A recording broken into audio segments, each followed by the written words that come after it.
పోని మనం ఏదైనా ఉద్యోగ కల్పనలో భాగంగా ఏవైనా కంపెనీలు మనం ఇక్కడికి తీసుకొచ్చామా, కంపెనీలని తీసుకురాకపోగా వాళ్ళందరినీ మనం భయపెట్టి బెదిరించి పంపించిన చరిత్ర మనది.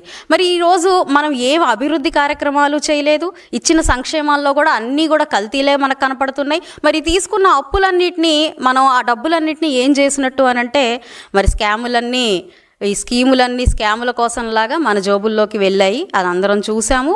ప్రజలందరూ దాన్ని చూసే ఈ అరాచకాన్ని భరించలేకే మనకి 11 సీట్లు మిగిల్చారు. మరి అదేవిధంగా పోనీ శాలరీలు ఇచ్చారా, పెన్షన్లు టైంకి ఇచ్చారా, పోనీ స్కీముల్లో కూడా ఎన్ని కోతలు విధించారు. ఒక తల్లికి 2 పిల్లలు ఉంటే ఒకరికే ఇచ్చి ఇంకొకరికి అన్యాయం చేసిన పరిస్థితి మనం చూసాం. మరి ఇన్ని మనం చూస్తూ కూడా మీరు మళ్ళీ అప్పులు చేస్తుంది, మళ్ళీ మనకి కూటమి ప్రభుత్వం ప్రజల మీద భారాన్ని మోపుతుంది అనే మాటలు ఎలా మాట్లాడగలుగుతారు? ఈరోజు కూటమి ప్రభుత్వం మీరు చేసిన అప్పులు అంటే ఈరోజు ఆ కాంట్రాక్టర్లకి ఆ బిల్లులు ఇవ్వకపోతే ముందుకు జరగలేని పరిస్థితుల్లో ఉన్న అత్యవసరమైన బిల్లుల కోసం దాదాపుగా 1,30,000 కోట్ల రూపాయలు ఆ బిల్లుల చెల్లింపుకి ఖర్చు పెట్టాల్సి వచ్చింది. అంటే మీరు వదిలేసిన బకాయిలు తీర్చడం కోసం మాత్రమే 1,30,000 కోట్ల రూపాయలని ఈరోజు చెల్లించాల్సి వచ్చింది. మరి మిగిలిన 1,30,000 కోట్ల రూపాయలకు కూడా ప్రతి ఒక్క ఖర్చుకి ఈరోజు అసెంబ్లీ సాక్షిగా మరి మన ఫైనాన్స్ మినిస్టర్ గారు పయ్యావుల కేశవ్ గారు ప్రతిదానికి ఒక సవివరణ ఇవ్వడం జరిగింది. మరి బహుశా మీరు అసెంబ్లీకి వచ్చుంటే అవన్నీ మీకు తెలుసుకునే అవకాశం ఉంటుంది. మనమేమో మీడియా ముందు కూర్చొని మీడియాతోనే ప్రశ్నిస్తాం, సమాధానం కూడా మనకి మీడియా నుంచి రావాలనుకుంటారో మరి మీరు సమాధానం ఎక్కడి నుంచి వింటారో తెలియదు. ప్రశ్నలు అయితే వేస్తున్నారు, మాకు సమాధానం కావాలని బల్లగుద్దు అడుగుతున్నారు, 4 మైకులు పెట్టి బాగానే ఉంది, మరి ఆన్సర్ ఎక్కడ వింటారో అని అది కూడా చెప్తే మేము అక్కడికే వచ్చి కూటమి ప్రభుత్వ నాయకులందరూ మా మినిస్టర్లందరూ కూడా ప్రతి ఒక్క డౌట్ మీరు రైజ్ చేస్తున్న ప్రతి ఒక్క డౌట్కి కానివ్వండి, ప్రతి ఒక్క అంశానికి కానివ్వండి, డైరెక్ట్గా మీరు ఎక్కడికి చెప్తే అక్కడికి వచ్చి మీకు సమాధానం చెప్పే ప్రయత్నం కూడా మేము చేస్తాం. ఎందుకంటే ఈరోజు రాష్ట్ర ప్రజలకు సమాధానం చెప్పడం, ఒక బాధ్యతాయుతమైన ప్రభుత్వాన్ని ముందుకు తీసుకెళ్లడం అనేది ఒక బాధ్యత గల నాయకుడి లక్షణం. అది చంద్రబాబు నాయుడు గారికి వెన్నతో పెట్టిన విద్య. అంటే ఆయన డిఎన్ఏలోనే ఆ బాధ్యత అనేది, ఆ ముందు చూపు అనేది ఉంటుంది. కాబట్టి మీలాంటి వాళ్ళు, బురద జల్లే వాళ్ళు ప్రశ్నించినా కూడా సమాధానం చెప్పడానికి చాలా రెడీగా ఉండి ఈరోజు ఆయన మీకు ఎక్కడ సమాధానం చెప్పాలో చెప్పండి, నేను మాట్లాడతాను అని అంటున్నారు. కానీ మరి మీరు ఎక్కడ వింటారో నాకు తెలియదు. కానీ ఇలాంటి పరిస్థితిలోకి మీరు వచ్చారు. మరి తిరుపతి లడ్డు గురించి మీరు మాట్లాడుతూ ఉన్నారు, పదే ఈ అంశాన్ని తీసుకొస్తూ ఉన్నారు.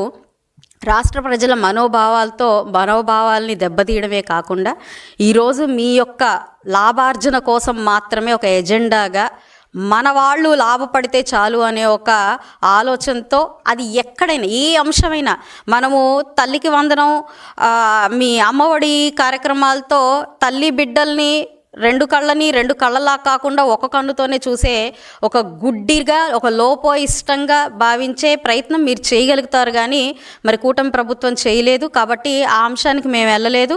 అదేవిధంగా కల్తీగా మన ఇంట్లో తాగే మద్యాన్ని మన ఇంట్లో పెద్దవాళ్ళు తాగే మద్యాన్ని కూడా, ఒక మగవాడు తాగే మద్యాన్ని కూడా మీరు దాన్ని కల్తీ చేస్తారు, ఆరోగ్యాలు మొత్తం కూడా హరించే ప్రయత్నం చేస్తారు. దాన్ని కూడా మేము ఎక్కడా మాట్లాడడం లేదు. ఇవన్నీ తప్పులుగా భావించి దాన్ని సరిదిద్దే ప్రయత్నం చేస్తూ మీరు చేసిన తప్పుల్ని, మీరు చేసిన అప్పుల్ని మేము సరిదిద్దుకుంటూ దాన్ని బాధ్యతాయుతంగా ప్రజల మీద ఆ భారం పడకుండా దాన్ని తీర్చుకుంటూ వచ్చే ప్రయత్నం చేస్తున్నప్పుడు ఈరోజు ఒక పాపం, భగవంతుడి ప్రసాదం కూడా దీన్ని కూడా లోపభూయిష్టంగా, దీన్ని కూడా ఒక మనకి సంపాదన మార్గంగా మాత్రమే ఆలోచించి అదేదో మనకి షాపుల్లో ఒక అంగళ్ళలో దొరికే ఒక స్వీటు లాగా మనం భావించి ఏముందిలే అది ఎప్పుడు జరిగే విషయంగానే. మరి ఎన్ని కల్తీలు చేశారో తెలియదు. కానీ నెయ్యి అని కల్తీ అన్నప్పుడు నెయ్యి ఎక్కడ వాడినా, ఒక లడ్డూయే కాదు, ఆ నెయ్యిని మనం ఏ ప్రసాదంలో వాడినా, మరి ఆ రోజు పొంగల్లో నెయ్యి వాడతాము, మరి అక్కడ దద్దోజనం ఇస్తారు, అందులో నెయ్యి వాడతాము, లడ్డు ఇస్తారు, లడ్డూలో నెయ్యి వాడతాము.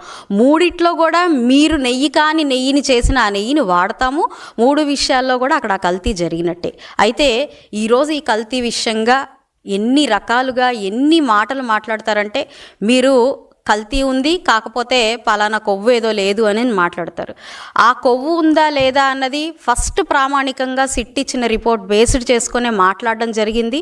ఆ తర్వాత అది మళ్ళీ లోతుగా దాని మీద విచారణ జరిగిన తర్వాత మళ్ళీ ఏదైతే సిట్ ఇచ్చిన రిపోర్ట్ ఉందో దాని ప్రకారం మాట్లాడమే జరిగింది తప్ప మళ్ళీ వెనక్కి వెళ్ళి ఇది ఇలాగే ఉంది అని చెప్పి బల్లగుద్ది మాట్లాడింది ఎక్కడా లేదు.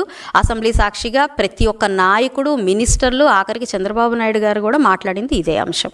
అయితే మీరు ఈరోజు దాన్ని పక్కదోవ పట్టించే ప్రయత్నం, మీరు పదే పదే మనోభావాల్ని కూటమి ప్రభుత్వం దెబ్బతీస్తుంది అనే ఒక ఆలోచనని ఈరోజు ప్రజల్లోకి తీసుకెళ్తూ ఉన్నారు అని అంటే ఎలా ఉంది అని అంటే, తప్పులు మనం చేస్తాం కానీ దాని ప్రతిఫలం మాత్రం ఎదుటి వాళ్ళు పడతారు అనే ఒక ఆలోచన, ఎంత అది ఒక క్రిమినల్ మైండ్ సెట్ ఉన్న వాళ్ళకి మాత్రమే సాధ్యమవుతుంది తప్ప ఒక సామాన్య వ్యక్తికి, ఒక లీడర్గా ఉన్న వ్యక్తికి, కేవలం లాభార్జన మాత్రమే ఉన్న వ్యక్తికి అయితే ఇలాంటి ఒక ఆలోచన మాత్రం ఎట్టి పరిస్థితుల్లో లేదు. ఒక క్రిమినల్ మైండ్ సెట్ మాత్రమే మనం తప్పు చేసి దాని శిక్ష పక్కవాడు పడాలి అనే ఒక ఆలోచన తత్పరత ఉంటుంది.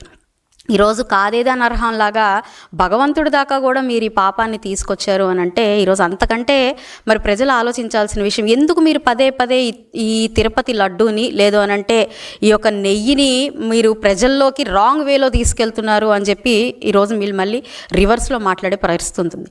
మీరే ఒకానొక సమయంలో మరి మీ చైర్మన్ గారు వైవి సుబ్బారెడ్డి గారు కల్తీ జరిగింది అని అంటారు. మీరు కల్తీ జరిగింది కానీ అందులో అది యానిమల్ ఫ్యాట్ కాదు అని అంటారు. అయితే కల్తీ జరిగింది అన్నది వాస్తవం అని మీరు ఒప్పుకున్నాక కూడా మళ్ళీ దీన్ని ప్రజల దృష్టికి తీసుకెళ్ళకూడదు, ప్రజలు దీని గురించి మాట్లాడకూడదు అనే ఆలోచన మీకు ఎందుకు వచ్చింది? మీరు గాగ్ ఆర్డర్స్ కోసం కోర్టుకి ఎందుకు వెళ్ళారు బయలుదేరి అనేది ఇక్కడ ప్రజలు ఆలోచించాల్సిన ప్రశ్న. కల్తీయే జరగలేదు అని మాట్లాడే మీరు ఈరోజు ఆ ఆర్డర్ల కోసం పబ్లిక్లో దీన్ని రాంగ్ ఇన్ఫర్మేటివ్ తీసుకెళ్తున్నారు అనే ఒక ఆలోచనని తీసుకెళ్లే ఒక ప్రయత్నాన్ని ఎందుకు చేశారు అన్నది ఇక్కడ ఒక ప్రశ్న. ఇదే సందర్భంగా మీరు చేసిన ప్రతి తప్పుకి, ఈ గాగ్ ఆర్డర్ గురించే మనం మాట్లాడాలి అంటే, గతంలో కూడా హత్యలు మనం చేస్తాం కానీ దాని ప్రతిఫలం ఇంకొకరు అనుభవించాలి, దాన్ని రాజకీయంగా మనం లబ్ధి పొందాలి, మనం చైర్ వస్తే చాలు మనం ఇంకేదైనా చేయొచ్చు అనే ఒక ఆలోచనతో మన ప్రవర్తన, మన యొక్క రాజకీయ ప్రతి వ్యూహాలు ఉంటాయి. ఇదే గాగ్ ఆర్డర్ కోసం మీరు మరి మన బాబాయ్ గారిని చంపిన కేసులో మీరు వాడడం జరిగింది. ఆ రోజు అలా వాడి ఆ రోజు కోర్టు నుంచి ఒక రక్షణ కవచాన్ని తెచ్చుకొని ప్రజలెవరూ మాట్లాడే అవకాశం లేకుండా మీరు తొక్కిపెట్టి రాజకీయంలోకి ఒక్క ఛాన్స్ అని చెప్పి మభ్యపెట్టి, అంటే ఎన్ని మనం వేషాలు వేయచ్చో, ఎన్ని దారులు మనం వెతకచ్చో అన్ని దారులు మనం ఉపయోగించి ఆ రోజు అధికారంలోకి రావడం జరిగింది. మరి ఈరోజు కూడా ఆఖరికి భగవంతుడి విషయంలో ప్రజలందరూ ఎంతో సెంటిమెంట్గా భావించే ఈ యొక్క అంశాన్ని కూడా మీరు తప్పు అయిన దాన్ని తప్పు అని కాకుండా, అసలు మేమేమీ చేయలేదు, మేము చేసింది తప్పే కాదు కాబట్టి దీని గురించి ప్రజలెవరూ మాట్లాడకూడదు, కూటమి ప్రభుత్వమే దీన్ని మళ్ళీ నెగిటివ్గా తీసుకెళ్తుంది అనే ఆలోచన అదొక క్రిమినల్ మైండ్కే తప్ప మామూలు మైండ్కి అయితే అది సాధ్యపడదు అని చెప్పి మనం ఇక్కడ అర్థం చేసుకోవాలి. మరి ఈరోజు ప్రెస్ మీట్లు పెట్టి ప్రతి దాని గురించి మాట్లాడుతున్నారు. అందులో ఈ కల్తీ లడ్డు గురించి కూడా మాట్లాడుతున్నారు. అయితే ఈరోజు గాగ్ ఆర్డర్ తీసుకొని మరి సుప్రీంకోర్టు మీకు గాగ్ ఆర్డర్ కోసం వెళ్ళినప్పుడు ఇచ్చిన సమాధానం ఏంటో మరి మీరు విన్నారు, ప్రజలందరూ విన్నారు. ఆల్రెడీ క్రిమినల్ ట్రయల్స్లో ఉన్న ఒక అంశం గురించి ఇలాగా కోర్టు నుంచి ఒక బ్లాంకెట్ తెచ్చుకోవాల్సిన పని లేదు అని చెప్పి ఈరోజు సుప్రీంకోర్టు ముట్టకాయలు వేయడం జరిగింది. అంటే దాని అర్థం ఏంటి?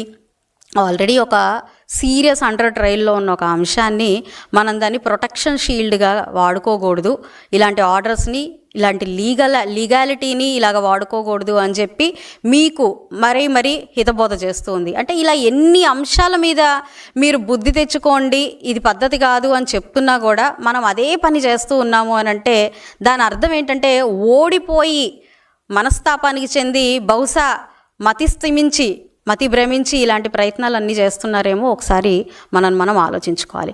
ఇలాగ ప్రశ్నిస్తున్నాం కదా అని చెప్పి ప్రజల గొంతు నొక్కేయడం, లేదంటే ఆడవాళ్ళు ప్రశ్నిస్తే వాళ్ళ నైతికతని దెబ్బతీసే విధంగా మాట్లాడడం, లేదంటే అధికారులు ప్రశ్నిస్తే వాళ్ళని భయభ్రాంతులకి గురి చేయడం, లేదు మినిస్టర్లు వాటిని ప్రశ్నిస్తే వాళ్ళ మినిస్ట్రీల్లోనే నిన్నగాకనే మొన్న ఒక వీడియోలో చూడడం జరిగింది, పిల్లలందరి చేత కూడా ఆ ప్రిన్సిపల్ డ్రామా వేయించి గౌరవ విద్యాశాఖ మంత్రి గారి మీద ఒక మచ్చ తీసుకొచ్చే ప్రయత్నం చేయడం. అంటే మీరు ఆఖరికి చిన్నపిల్లల్ని వదలడం లేదు, మహిళల్ని తిట్టడానికి, బూతులు తిట్టడానికి, లేదంటే వీధికి లాక్కు రావడానికి మీరు వదలట్లేదు, ఆలోచించట్లేదు. మీరు ఏ పనైనా చేయొచ్చు, ఎలా అయినా ఆలోచించవచ్చు, ముందు పక్కన వాడిని తప్పు పట్టాలి, తప్పు చేశాడు అని చెప్పి నిరూపించాలి అని ఒక ఏ ప్రయత్నం అయితే చేస్తున్నారో అది దయచేసి విరమించుకోండి. ఎందుకనంటే ఈ పద్ధతిలో ముందుకెళ్తే మీరు అనుకుంటున్నంటే మీలో కూడా నాకు తెలుసు కొంతమంది ఆలోచించే నాయకులు ఉన్నారు, కార్యకర్తలు ఉన్నారు. వాళ్ళు కూడా అసహించుకొని మీకు దూరం అయ్యే పరిస్థితి మాత్రం ఏర్పడుతుంది. ఆలోచించండి. మీకేదో ఈరోజు జై కొట్టి ఈ సోషల్ మీడియాలో విచ్చలవిడిగా ఏది పడితే అది మాట్లాడుతూ, ఎలా పడితే అలా మాట్లాడుతూ, జై జగన్ అని అంటే 5 రూపాయలు, లేదంటే పక్కన ప్రశ్నించే వాళ్ళని ఏదైనా హేయంగా తిడితే 10 రూపాయలు ఇచ్చే పరిస్థితి ఉన్నవాళ్ళు మీ కార్యకర్తలు అని మాత్రం అనుకోకండి. డబ్బులు ఆగిపోయిన మరుక్షణం వాళ్ళు మీకు జై కొట్టడం మానేస్తారు, గుర్తుపెట్టుకోండి. అయితే నిజంగా మీరు గెలిపించుకున్న ప్రజలు ఎవరైతే ఉన్నారో వాళ్ళకి మీరు సమాధానం చెప్పాల్సిన అవసరం ఉంది. వాళ్ళకి మీరు సమాధానం చెప్పండి.